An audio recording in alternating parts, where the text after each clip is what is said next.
Shall we? Okay. Do you want me to unmute over there? You might be good now. Okay. Hi, everybody. Can you hear us on Zoom?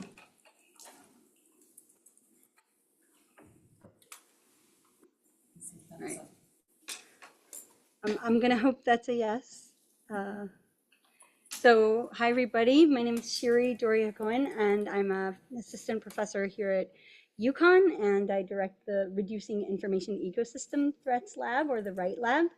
And I'm really delighted to be introducing my collaborators on this project, Co-Insights, that fosters community collaboration to combat misinformation. This is an NSF-sponsored project for the last 3 years from the NSF Convergence Accelerator, and you'll hear all about it shortly. So we're because this is a large-scale collaboration, we're going to have a bunch of speakers give 5 minutes each about different aspects of the project, and then you'll hear from me back at the end. So I think without further ado, we'll kick things off with Jane.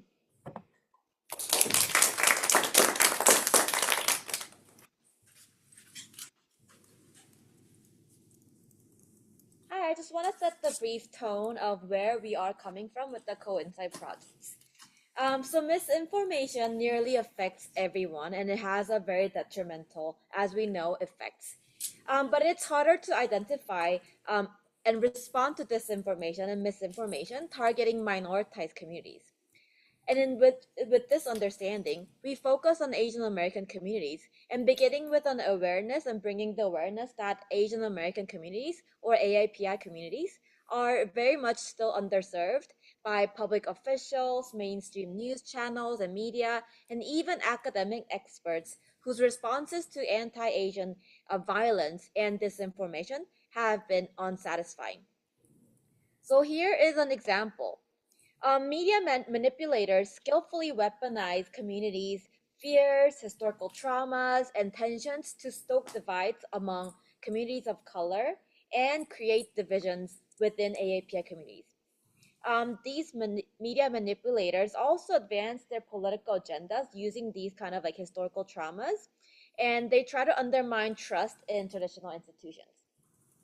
So, for example, at UMass, we found heightened activities from crime news aggregators online and online influencers who intentionally and purposefully collect news stories about crimes happening against AAPI communities and really just manipulate the context that it highlights Black perpetrators and emphasize the perpetrators' races as Black. We at UMass we collected all the information about those kind of news articles, and then we tracked this website called Asian Dawn.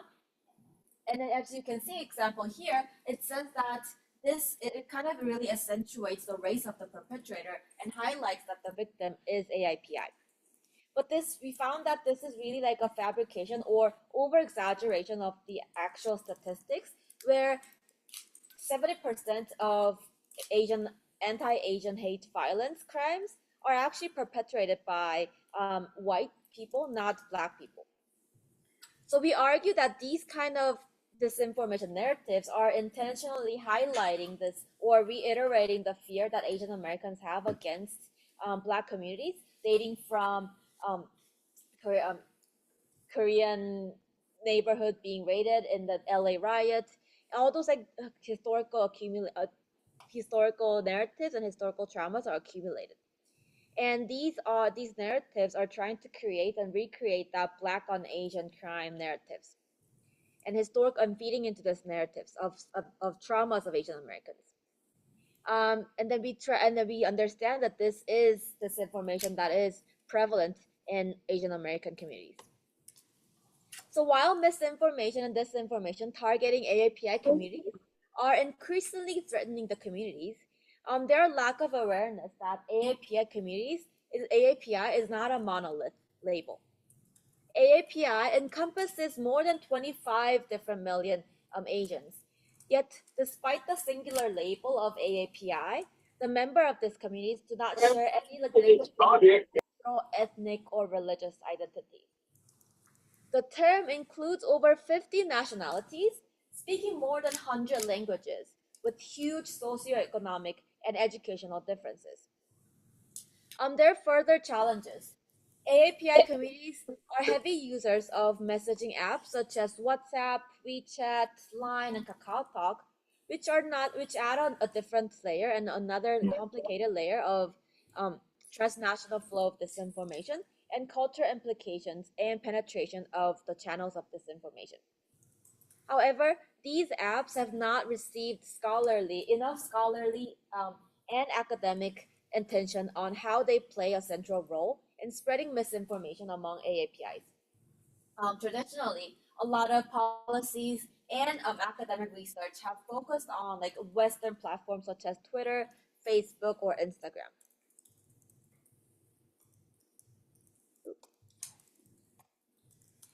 For these reasons and more, AAPI communities are drastically underserved by current misinformation mitigation efforts. So, in contrast to AAPI community effort diversity, AAPI diversity, most misinformation response efforts only tend to focus on English, not AAPI languages. They also lack understanding of the AAPI issues, like the core AAPI issues, and not understanding the intricate and complex web of each community's historical tensions, cultural norms, and current geopolitical tensions. And under the current response efforts, tend to examine Twitter or Facebook rather than the unique messaging apps and like, social media that are crucial to AAPI communities' everyday life and cultural identities. So here at UMass, we take mainly qualitative, ethnographic, and historical approaches to understanding this information, while also understanding and highlighting the role of digital media technologies. So at UMass, we kind of try to create a typology of influence operations that really threaten APIs and then counter influence coming from the API communities.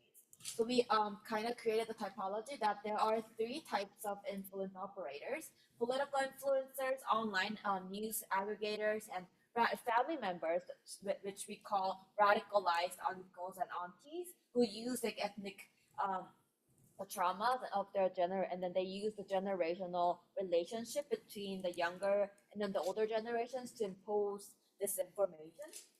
And on the other hand, we see that there are counter influences, such as like efforts to push back this information. So we create a category of like Black and creators, online creators, and Asian American social media activists who use different social media platforms to foster Black Asian solidarity. There's also community media, and then we have this amazing representation of community media groups, such as the Fact Check Tayo, and how they are creating this community-oriented grassroots work to counter disinformation.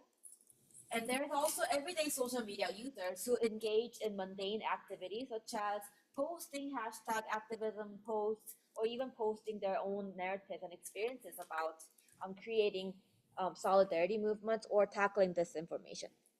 So one of the examples that I just wanted to briefly add on is how that UMass team is doing like an ethnographic research, digital ethnographic research. So one of our posts was that we found that this Vietnamese American political pundit, the conservative pundit, Olala, why is she becoming famous and why is she becoming such a crucial figure within the community?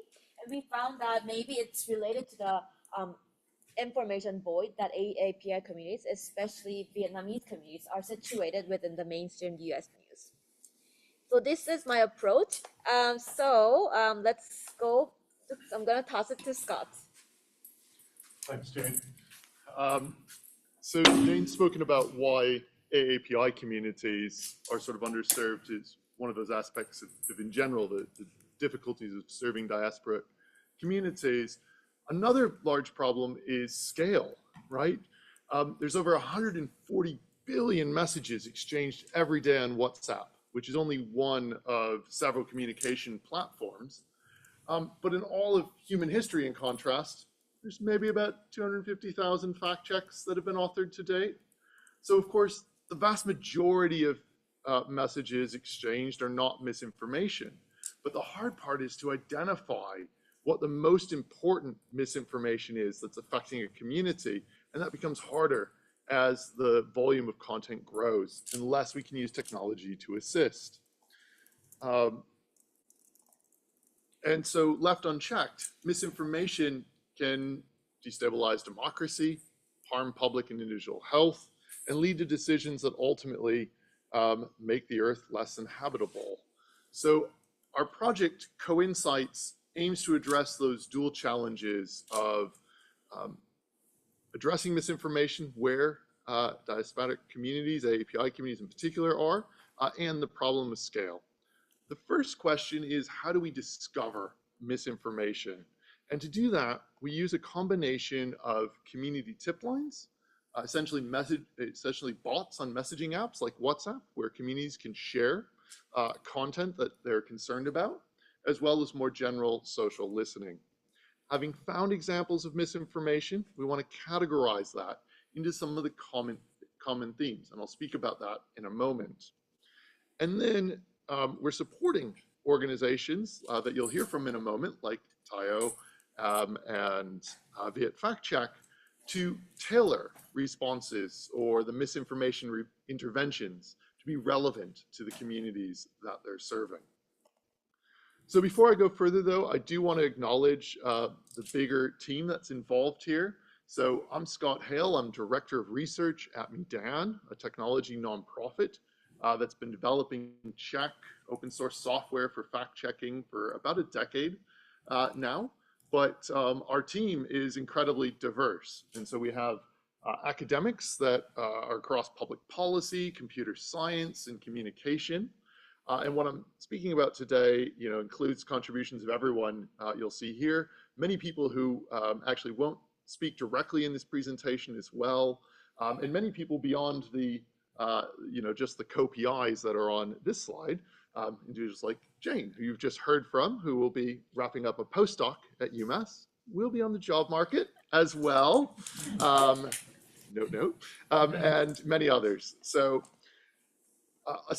Alongside the academic side of this, the Convergence Accelerator, which funded this research, wanted to make sure that what we built was useful in practice. And so we have some fantastic community organizations. I mentioned Tayo just a moment ago, Piauba, serving Chinese American communities. Sorry, Tayo is serving Filipino American communities, Piauba, Chinese American communities. Daisy Fax serving South Asian American communities, and Viet Fact Check serving Vietnamese American communities. So let's me briefly introduce, before I hand over to the next speaker, the thoughts about how we can use machine learning to categorize claims once we have a specific piece of misinformation. And that problem of scale that I mentioned with current fact-checking efforts is partially due to the reactive approach that they take.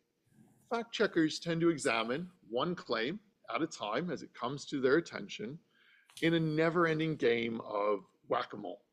This is slow, it's reactive. And our research, though, shows an alternative. The Annenberg Public Policy Center, in particular, has pioneered the idea of a more proactive approach through understanding common themes, because the most dangerous, pernicious misinformation is not random. It forms around common themes that we can anticipate, and we can write high-quality explainers for those themes in advance of any specific misinformation claim appearing. So something like, how do vaccines work? Or what are the origins of monkeypox? And when a new claim emerges with novel specific details like this one, the US government is deliberately spreading monkeypox, a false claim that we actually saw circulating within Chinese social media, we can immediately match that claim to a more general explainer. And this allows fact-checking to scale far better than other alternative approaches. So I'm going to hand over to Lauren, who's online. She's going to unmute Lauren. And if you just say next slide as you need it, I will press next slide. Great. Thank you, Scott. Yeah, so at the Edinburgh Public Policy Center, we have worked to implement a few models of categorizing deceptive information that has been posted on social media, specifically about COVID-19, vaccination, and maternal and reproductive health. Most recently, we've finished a content analysis of posts about maternal and reproductive health shared on Facebook, Instagram, and X. We looked at several hundred popular claims made by repeat posters with large audiences, and we've been able to identify patterns of deceptive information in a number of predictable categories. So at the highest level of analysis, these categories mostly map onto the phases of the reproductive health cycle. You can see here that the majority of claims are made in these posts are made in the category of complications in the parent. So this includes advice about complementary and alternative methods to avoid complications like preeclampsia, gestational diabetes, bleeding after postpartum, things like that, and also attributions of negative outcomes resulting from allopathic or conventional medical interventions. You'll see a couple of examples of those on the next slide. So yeah, next slide. Thank you. So we were able to identify claims that are likely to result in harm to patients if believed, and to match those claims with countervailing evidence published in medical journals. And basically the goal is to make it easier for fact checkers and experts to provide the kind of information that can interrupt people's belief in misinformation early in the process. So creating a taxonomy, making the information available, essentially short circuits any kind of entrenched misinformation. So some of our examples are fairly popular. One, that progesterone can be used for abortion reversal after taking mifepristone is a very common claim made about abortion reversal. It's quite dangerous. There's no evidence that this process works, and our medical experts, provided us evidence to the contrary. Another claim that taking folic acid during pregnancy causes postpartum depression is quite common, but folic acid actually does the opposite. It can protect against postpartum depression and provides a number of other benefits. So just to summarize, the purpose of the model, or the purpose of what we've done, is to demonstrate that it's possible to identify problematic information early in the cycle of virality, before it reaches too many people, to categorize it, and to automatically provide relevant evidence to debunk or provide context to these claims. So yeah, I'll turn it over to Tayo next.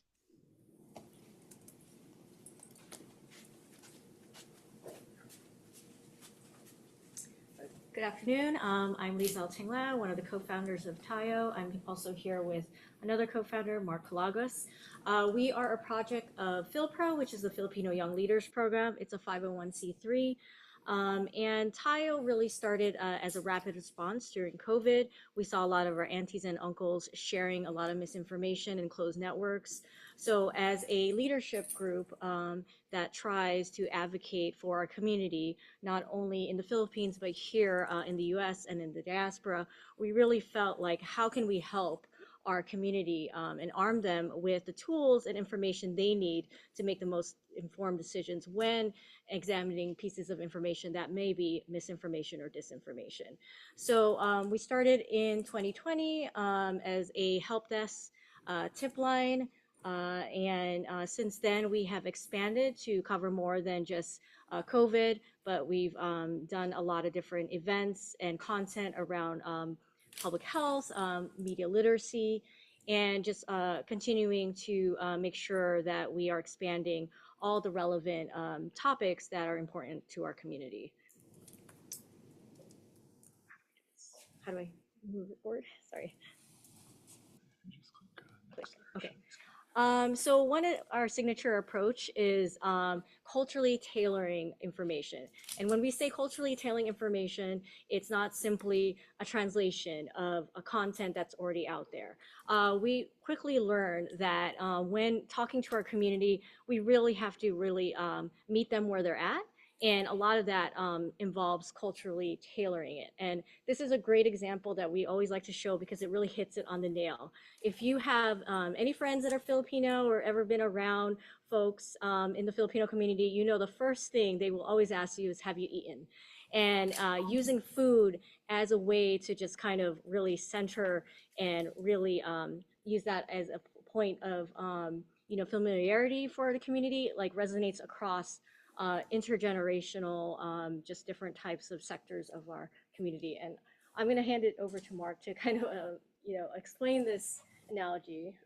Yeah, so this is one of our early webinars, and so we drew on our networks and brought in actual physicians and public health experts, from our community and our leadership networks. And so this is a slide that we always like to use. So the question is, can I get COVID from mRNA vaccines?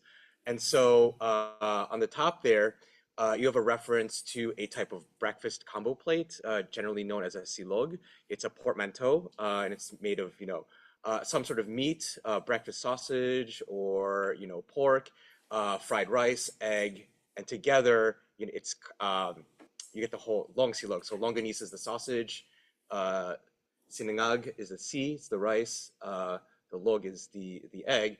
And so the analogy there that would be accessible for audiences would be, when you receive the vaccine, you're getting the spike protein and not the whole, live coronavirus. And therefore, just as if you have sausage alone, you do not have a silog, the spike protein is not the entire coronavirus.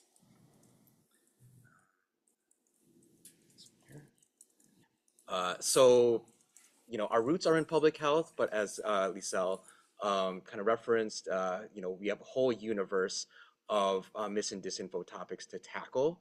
And so going forward, we continue to cover the public health space, but then also explore topics of cross-racial solidarity to push back on a lot of the narratives that Jane introduced earlier that have been circulating within our community. In particular, also attacks on racial equity after the Supreme Court banned affirmative action in college admissions. We have the so-called diaspora wars, which is the whole panoply of different controversies, between Filipinos in the Philippines and Filipino Americans in the diaspora. And then, diplomatic issues such as the South China West Philippine Sea dispute.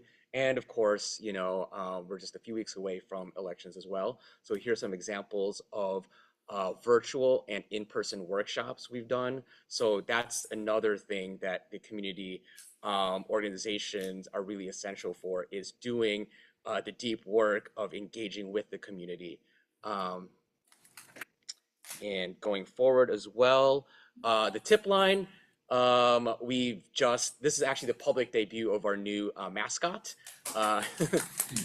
So we do want this tip line to actually be used, right? And so in our initial pilot, we didn't get as much engagement as we wanted because I think our community is not familiar, with using these kind of resources. So, having some sort of anthropomorphic, cute type of figure, I think we'll test out whether we can drive up engagement there. And then finally,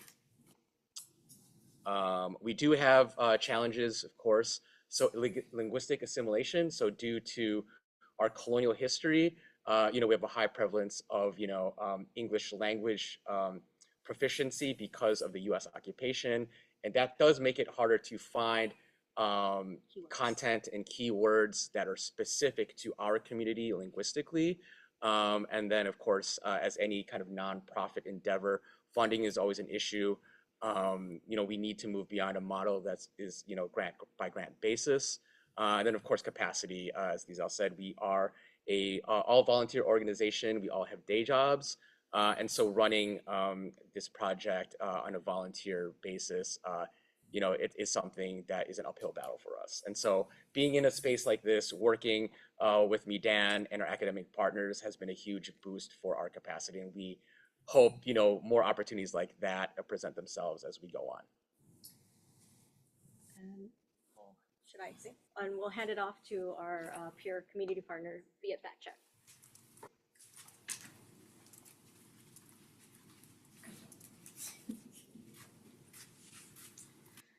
Hi, everyone.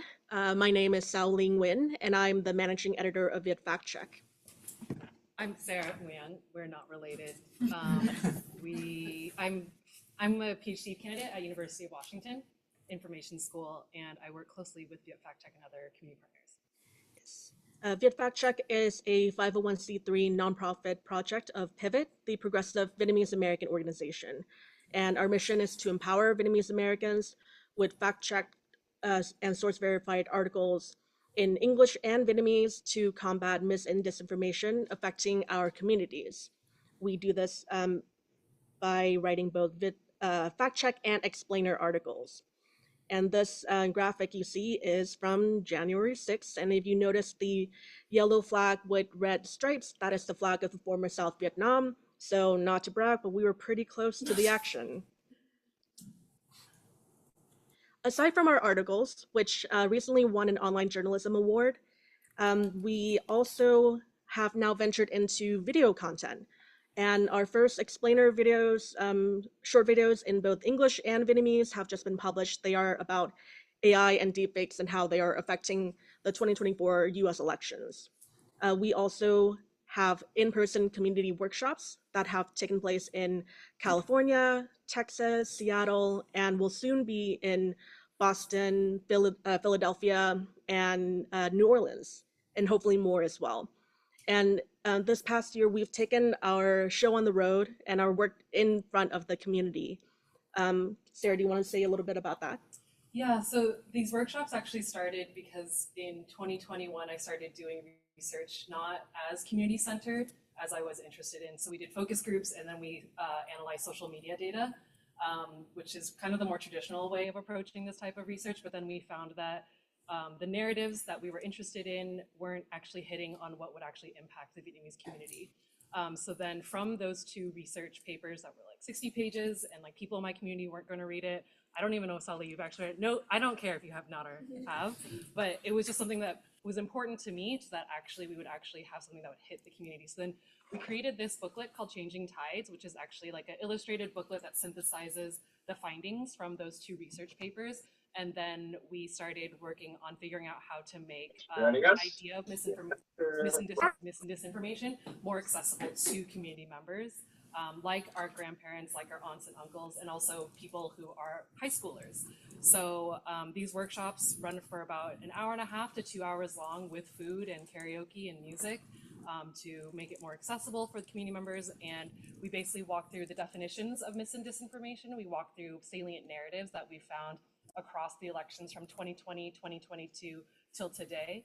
And then we also talk about the different types of platforms that Vietnamese in the diaspora use and consume to gather information. So what you see here is some senior associations that we actually visited, where we went through this process and talked to them about what we see online, as well as break down ideas of algorithms and deepfakes to them. Yeah. So as you can see, we do a lot. And we're small but mighty, and we punch above our weight because we don't do it alone. We have really amazing partners that we work with in both the academic spaces and in traditional journalism. We couldn't do this on our own at all. And the partnerships that we have are the key to how we've been able to sustain our work and grow the way we have. So what is next? Well, one key element to help contextualize the challenges that Vietnamese Americans face is that we have an information gap. Vietnamese Americans tend to be mistrustful of content originating from Vietnam due to the current communist government and state-owned publications. There's a lot of political discord surrounding why Vietnamese Americans and Vietnamese in the diaspora will not consume content in Vietnamese coming from the state of Vietnam. And therefore, we are heavily reliant on US-based content creators and influencers, people who have positioned themselves as the Alex Jones of our community. So that means that a lot of Vietnamese Americans get their news on YouTube, especially those who are elders and who consume content in Vietnamese. And one of the trends that we have noticed in the past year that have really taken off is the proliferation of companies of dubious origin using Vietnamese American celebrities to promote suspicious health supplements on YouTube via ads. Some community members have reported spending thousands of dollars on these supplements after being pressured by the quote unquote company doctors from these brands. And they use various tactics in their advertising, including fake documentation claiming FDA approval or US manufacturing. They use fake actors in their advertising. They use real celebrities in their advertising, people who are very recognizable to Vietnamese Americans. And they charge exorbitant amounts for supplements and pills that they claim to be replacements for people's diabetes medication, for people's joint health medication. And these claims can be deadly. And we have heard from people in a report that we were working on with a colleague of ours who is writing the report and acting as the investigative journalist for this. We have heard from people who have experienced adverse effects and don't know where else to turn to because the people who are giving them information in their language happen to be the ones who are selling them these fraudulent products. So there is a challenge that we will be facing in this work. Okay, I'll wrap up in 15 seconds. So all of this is kind of we see this as very complex because especially since we're in a computer science department here where there's a lot of people working with language learning models or AI, it's not as easy just to train an algorithm to be able to call these out and content moderate them. What we're looking at is within the Vietnamese diaspora, there's very different types of languages within dialects. Pre-1975, post-1975, North, South, Central Vietnam all have different ways of saying the same colloquial terms as well as saying the same political terms. So with our collaborations together within academia and journalism and the community organizations, we really hope to be able to bridge those all together to find a better solution. That's it. Yeah, someone said computer science. I'm here. Okay, so I'm a computer scientist. My name is Kiran Garimella. I'm based at Rutgers, which is the State University of New Jersey. So, okay, as a computer scientist, like I said, okay, where do we get the data for, studying some of this stuff, especially the messaging platforms and, things like that. And the way we've developed certain protocols, especially in this day and age where, getting data from social media is becoming harder, is this data donation models. So what we did is we, especially for WhatsApp, we created this novel data donation technique through which we built a tool that enables people to donate their WhatsApp data with consent, so they can choose what groups they want to donate. So our tool allows us to monitor conversations from the groups that the people consented and donated. And then we designed a clear sampling strategy that allows us to reach out to a small population, but that can allow us to get representative samples through which we can estimate prevalence of various things like, okay, how prevalent is misinformation in the entire population, right? Like you can sample a small set of people, like 1,000 people, but then you can get estimates for the entire population. And then we deployed our tools, especially for WhatsApp, in various countries in multiple contexts. Some at scale, so in India and Sierra Leone was at large scale, in Brazil, Colombia, Indonesia at a smaller scale. So also one thing that people don't know, or in general is not well known, is the fact that WhatsApp is also very popular in the US. It's much more popular than Twitter. So around a third of the population uses WhatsApp. Very recently, Mark Zuckerberg was saying that around 100 million people in the US are actively using WhatsApp. So it's a mainstream platform, but it's mostly used significantly by minorities, mostly like Asian American, Indian American communities, for instance. A lot of Hispanic communities use WhatsApp very extensively.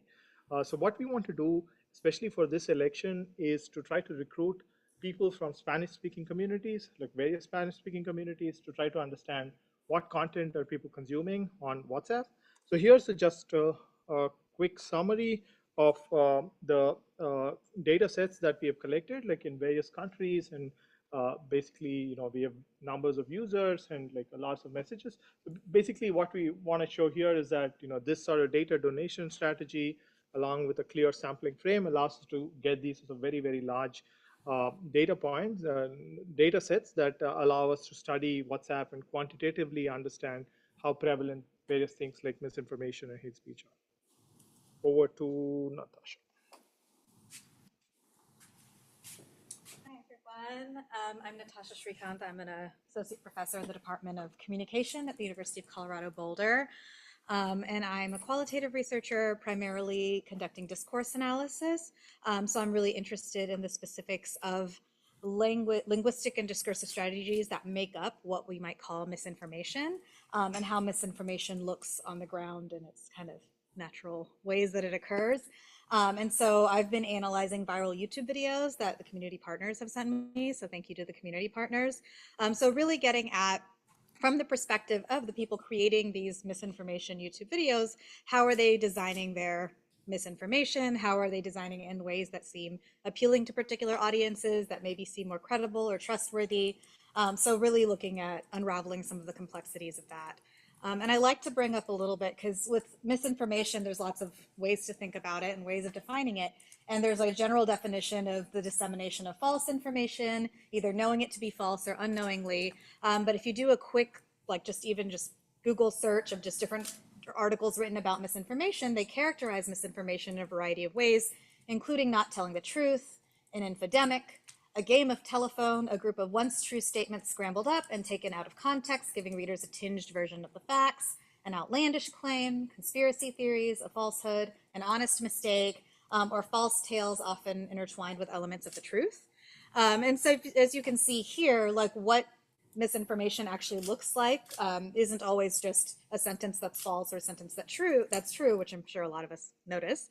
So part of what discourse analysis, with its really close focus on language use and context, can do is to help unravel the complexities of misinformation and messages that seem sort of like convoluted or strange or weird. We can kind of be like, well, how is it organized and how can we make sense of it? And what are some strategies that are systematically used to do that? The second kind of thing that I like to use, just from a discourse analytic lens, like to do is to understand the connections between misinformation, race, and inequality. So misinformation is often racialized, like targeted at different racial and ethnic minority groups. So in this particular project, we focus on Asian American Pacific Islander communities. So in what ways is misinformation Asian? In what ways does it draw on those identities as resources? And in what ways is Asianness or other kinds of identities incorporated into the design of misinformation? And so broadly, what I've been doing in this discourse analytic project is soliciting commonly circulated videos from each community partner. And they range from these 2-minute short clips to these long news presentations from various talking heads or interviews. And then transcribing and translating each video. And so there's a total of around 260 pages of transcribed and translated videos. And this is not just a summary of the videos, but actually a line by line, as close to word as we can get when we're translating. And I was meeting weekly with all the translators to just kind of talk about, are there specific words that you need to do a footnote about, or cultural references that I wouldn't know that you would know. So it's a lot of that kind of detailed work. And then identifying instances of misinformation, which as an analyst, I'll say, okay, this seems like misinformation, this is misinformation. And then focusing on sequences of linguistic and discursive strategies that make up misinformation and ways that they're linked to various kinds of identities and relationships, AAPI or otherwise. And of course, the outputs of this project are not only academic publication outputs, but trying to think about creating playbooks that then characterize, here's the common argumentative strategies, here's the common ways misinformation appears, and maybe across different sorts of topics, you see similar kinds of patterns, and it might be useful to increase literacy or to better understand what's going on with misinformation, which can often seem messy. And the findings can inform the creation of fact-checking materials or broader explainers. And then I've also been doing discourse analysis training sessions for community partners, just going through data together to kind of make sense of it together, which has been helping me in my analysis as well. So just different things I've been doing. And I just a thank you to all the community partners. And then these are all the different people who are helping transcribe and translate and do a lot of the different work in relation to this project. So I thought I'd put them up because it's not just me. And so this is what a discourse analysis looks like. I know it looks a little bit messy, but this is like a transcript where we can see so this is from Doc Ron Angmalacas, who's a Filipino alleged physical therapist, and he's known as kind of conspiracy theorist. If you search for him, a lot of his accounts have been taken down, and there's lots of Google images saying false, conspiracy. But he's still popular, he's viral, has lots of fans, and this particular video was shared a lot and has a lot of anti-vaccine rhetoric in it. So in this video, he's like talking at his phone and going on a rant about the vaccines, and so that's what it is. But he's translated, says, so they want you to use one of those types of vaccines that are not yet proven, which is still experimental, because they say they are studies, because they say they come from Bill Gates, they say they come from Pfizer, they say they come from someone, either to Judah or Jewish people. And we'll talk a little bit about that list in just a second. But from a discourse analytic perspective, we're looking at, okay, so generally the activity he seems to be doing is building an argument about something to persuade people about perhaps not taking the vaccine. And we can see a claim in the middle here that says the vaccines aren't proven, they're experimental. And if you notice, he doesn't provide evidence to show how and why they aren't proven and how and why they're experimental. Instead, he focuses on various other groups, untrustworthy groups that want you to take the vaccine as this kind of evidence for not taking the vaccine. And we can see person referencing practices, so they and you are both like pronouns that reference groups of people, and drawing on like they want you to take it. And in the context of this video, they references the government, medical officials, untrustworthy elites that want you to take a vaccine that may not be good for you. And this is something that generally we might see in misinformation, but particularly in the Filipino context. Duterte was the president dictator at the time and has a history of making harmful decisions. And he was one of the ones pushing to take the vaccine, so this they might reference something specific as well. Even naming the vaccine here, this word is a combination of vacuna, which means vaccine, and kulam, which means witchcraft. So implying that the vaccine is untrustworthy by calling it a form of witchcraft. And then we can see afterwards, we have what we call like a list, which is often used for persuasion and often has 3 elements just because people tend to talk poetically in 3s. And we can see this list, which is common in like Alex Jones and other sorts of conspiracy right-wing discourse of misinformation, listing the same like Bill Gates, Pfizer, and drawing on like anti-Semitic views and Jewish people as well, all these people who want to just make money off of you and don't have your best interest at heart. So we can see all these ways that he's building kind of distrust around the vaccine. And so that's what it looks like to go through the process. Of course, that's kind of a lot and messy and complicated. So part of what I'm working on for the applied version of the project is taking something like that, doing that repeatedly across all of these like 200 pages of transcripts that I have, and then finding common sets of strategies. And it seems overall there's 3 types of things that occur across. There's always some relational framing work, so where the creator is constructing a relationship between themselves, the audience, and various other groups of people, and who you can trust and who you can't trust, and how that happens through various discursive strategies like person referencing. There's the actual way that arguments are organized in the data. So what's the main claim? What are the ways it's supported? And is it more deductively organized with a claim and then support? Is it more inductively organized? What are all the different kinds of strategies that go into it? And then what I'm calling situating strategies, because some strategies draw from like general popular misinformation strategies, like we saw the list earlier. Some draw from culturally specific values or personas, where people kind of enact being a certain kind of, academic or fatherly or trustworthy persona, or they draw on values, like, for example, doing linguistic wordplay and things like that. And then, of course, these strategies can perpetuate racist and other ideologies. So in this particular example, we saw drawing from some anti-Semitic discourses, and other examples talked about today. We looked at how misinformation can perpetuate racism against African American communities, and so we can look at ways that there's racial implications of how misinformation is used, and trying to make sense of all of this that's in a way that's useful. So that's what I've been trying to work through, and I'll hand it off to Shiri.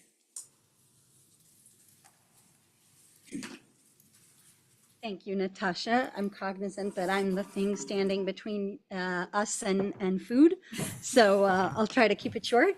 So I'm going to share a little bit about one of our papers from the machine learning side, specifically called CINDY, Synthetic Dynamic Dataset Generation Framework for Misinformation Tasks. And this is joint work with my former student, Mike. Just even starting more broadly here, you can see the workflow or sort of the process from the community organization's perspective. The readers can forward any message to the tip line, which then gets passed on without the user ever leaving WhatsApp. That message is then automatically matched using machine learning and state-of-the-art claim matching techniques to existing fact-checked claims that Medan largely has in large supply. And that allows us to instantly deliver relevant fact checks to the end user. In the back end, the messages are collected, clustered, and displayed to the community organizations in order to uncover trends. And we actually had a claim matching shared task. That's a type of venue for computer science when you have a competition on a specific set of tasks. And we won first prize for English language matching. Medan specifically already provides this technology to over 30 organizations running 50 plus tip lines across the globe, not just from our community partners, but many others. The software already supports WhatsApp, WeChat, Viber, and Facebook Messenger. These are the platforms that are most used by our audiences. And as mentioned here, like those messaging apps. So with apologies to the computer scientists in the room, for those who are not computer scientists, you might be wondering, well, what's all this machine learning? So the example that I like to give here is imagine that you were walking with a toddler in the park, and your toddler is just learning what kind of animals are out there. And so a supervised machine learning is when you are walking around with your child and you're saying, that's a cat, meow, meow. And then you point at another thing, and that's a dog, woof, woof. And the kid points at something and says, cat, meow, meow. And you say, oh, honey, you're right. It does kind of look like a cat, but actually it's a dog, it's a chihuahua. So that's supervised machine learning, where you're actually giving examples, you're telling people what they are, and you're giving feedback. And unsupervised learning is when you're walking around with a kid in the park and you're not saying anything about cats or dogs, you're talking about something else. But meanwhile, they're just noticing that there's cats and dogs making noises and sounds, and they somehow figure out that this group is cats and that group is dogs, but you never told them what they are. And maybe they don't know what they're called, but they can kind of figure out that these are the same kind of thing. So in a typical supervised machine learning approach, you have unlabeled data, you sample it, and then you use it, you bring it to human annotators with a set of instructions that tells them what counts as what kind of cat or what kind of dog that you want. And then that allows you to have this labeled data with the categories that then allows you to train a supervised machine learning classifier. However, getting human labels is not easy. So in an active learning setting, the same thing happens where the annotators are providing you ongoing responses and sort of feedback to that classifier. It's like saying, oh, honey, you were wrong. This isn't a cat. So the annotators are not just doing a one and done, but they're constantly giving you more feedback and correcting the mistakes of the classifier, allowing it to get better. However, as I sort of hinted, getting those human labels is expensive, it's time consuming, and in some cases, it's potentially harmful to annotators in the case of vicarious trauma, when you're forcing them to look at violent content and other such things. And so in this particular project, we wanted to test the option of replacing human annotators with large language models.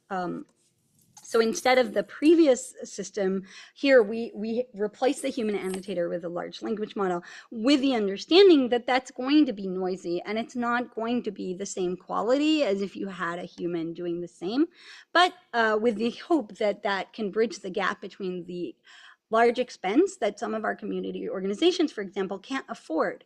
And empowering them to be able to do the same kinds of training that high resource organizations might be able to afford. And so, the system that we built, CINDY, can take any user-provided topic and using a series of processes, extract the keywords, then create a query and go to social media to find content on that particular topic. So that content is then unlabeled. It's raw social media posts that we, hope are related to that topic. Then we use a large language model such as ChatGPT to create labels for the 3 different tests for misinformation, and then that allows us to tune. So I'll skip over some of the finer details of the results, but all the results are in our papers. And then, next steps here are to deploy this approach with the community and fact-checking orgs. It's already being integrated into the MEDAN system.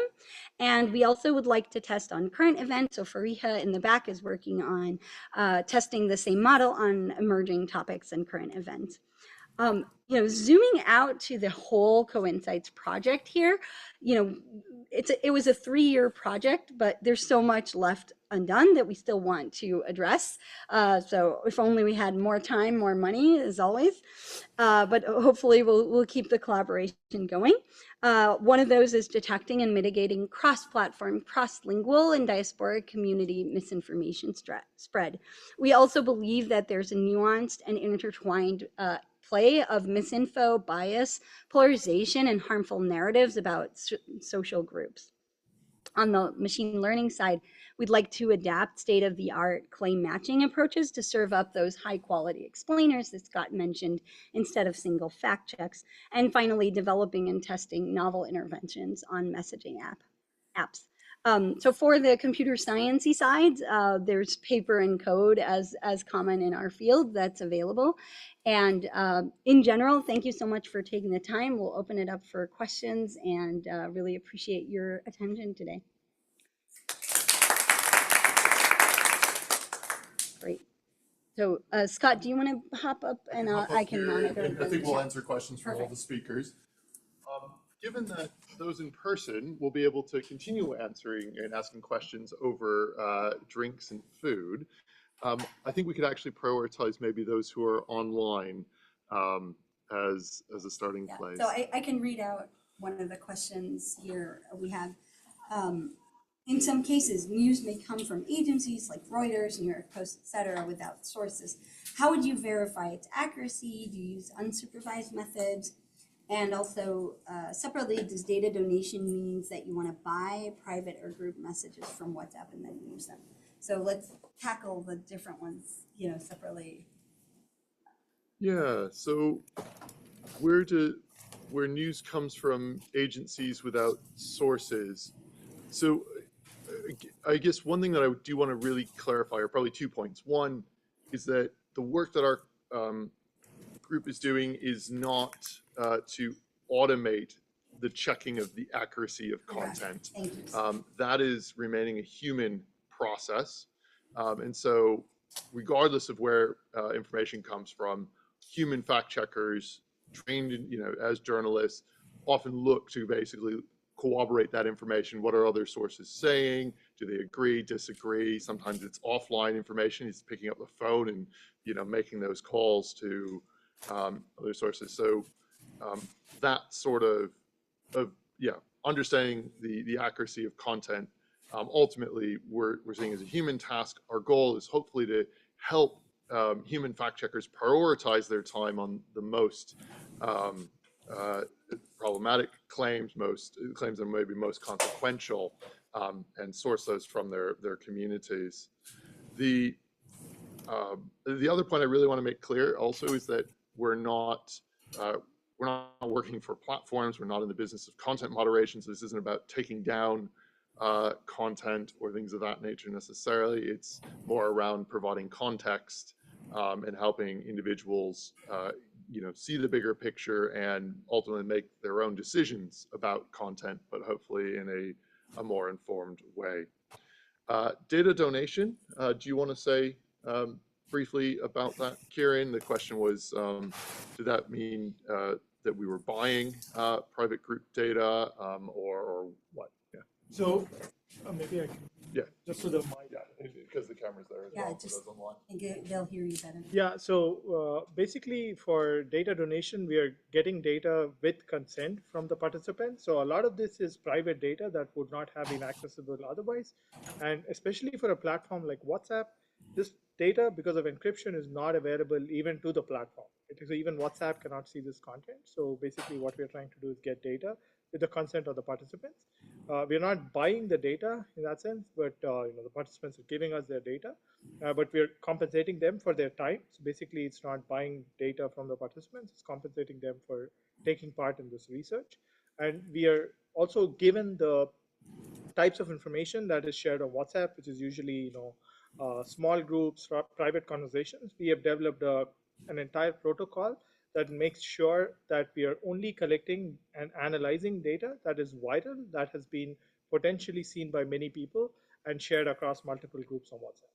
So things that are large groups, maybe shared messages that are shared many times, appearing in multiple groups. And I think where the expectation of privacy wouldn't no longer. Where there wouldn't usually be. Yeah, and I think that's often very different from how many Americans maybe think about WhatsApp as a replacement for like small SMS one-on-one changes. But in many of these communities, you have groups that have hundreds of people in them, and it's much more of a like big discussion forum orientation. Right. I think we have time for one more question from the audience on Zoom. So if somebody wants to raise their hand, unmute, or share, I don't know if they can hear me. They should be able to hear you, yeah. So yeah, if anyone else from Zoom wants to share, or a person in the room, you're welcome to jump in and share questions. Can I Yeah, try to? Please Hi, do. thank you so much for the really fascinating sharing. So I just want to ask a potential like a really broad question, but I'm curious, like what are some issue or things that you find especially challenging when in like working with the like many of the different like AAUP communities? Because as in the beginning, you also correctly pointed out that there's such a diversity like among the different AAUP communities. So I just want to invite you all to maybe share a little bit about what are some of the findings or things that you find especially challenging, or if you have some of the steps building on this experience you want to make that better, make improvement in the future. Thank you. Yeah. I'll throw that open to our community organizations as well. As my specialty is sort of multilingual natural language processing, so language is always top of my mind. And when we think of other maybe disparate communities in the U.S., the Hispanic community or something. Well, often newsrooms can hire a Spanish language journalist, and they're like, oh, we've covered a lot of this. Maybe there's still cultural nuance and such that is important, but you can cover that. I think just the sheer number of languages throughout Asia, and many of those being what we call in at least computer science, low resource languages that might be spoken by even millions of people, but we don't necessarily have the large sets of labeled training data. And so those are more challenging languages to work on. I think we did address this point of where is this content circulating, often on just less known platforms at least, and so reaching those audiences where they are. The context and culturally tailoring. I love this breakfast plate example that our colleagues at Tayo shared. I don't know if anyone else want to comment about some of the challenges? I'm thinking either of the community orgs, or maybe, I don't know, Natasha, you've done a lot of work on AAPI. Yeah, I don't. You want to come up? Should I come up? Yeah, either way. Yeah.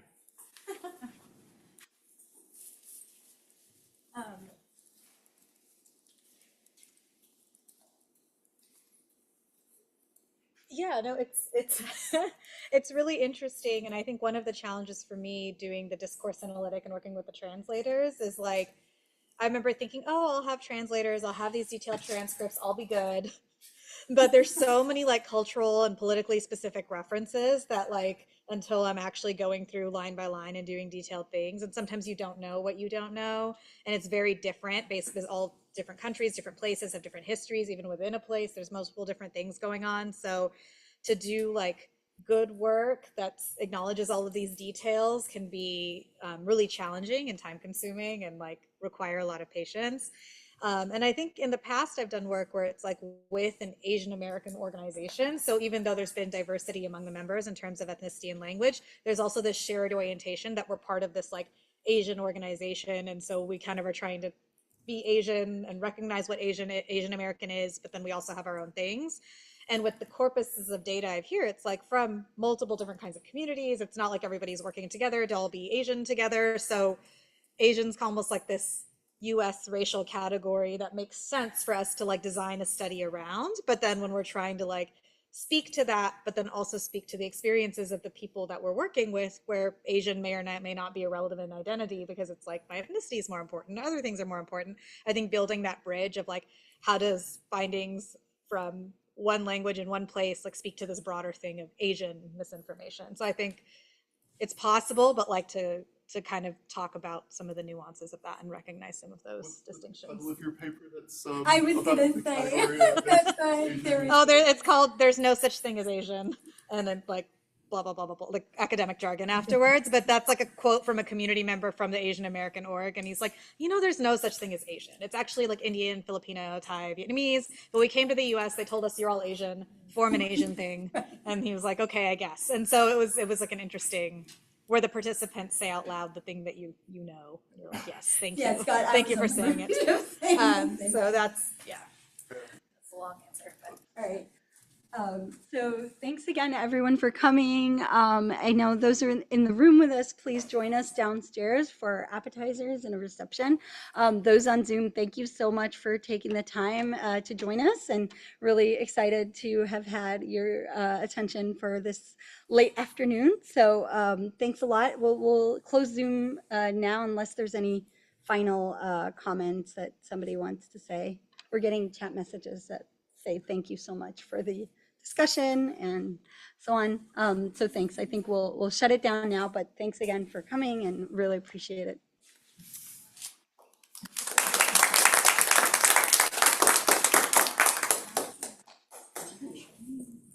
Shall we? Let's go. So please head on down in the cafe. Oh, didn't do tickets. We have drink tickets, so just come to me for tickets. I forgot to hand them out.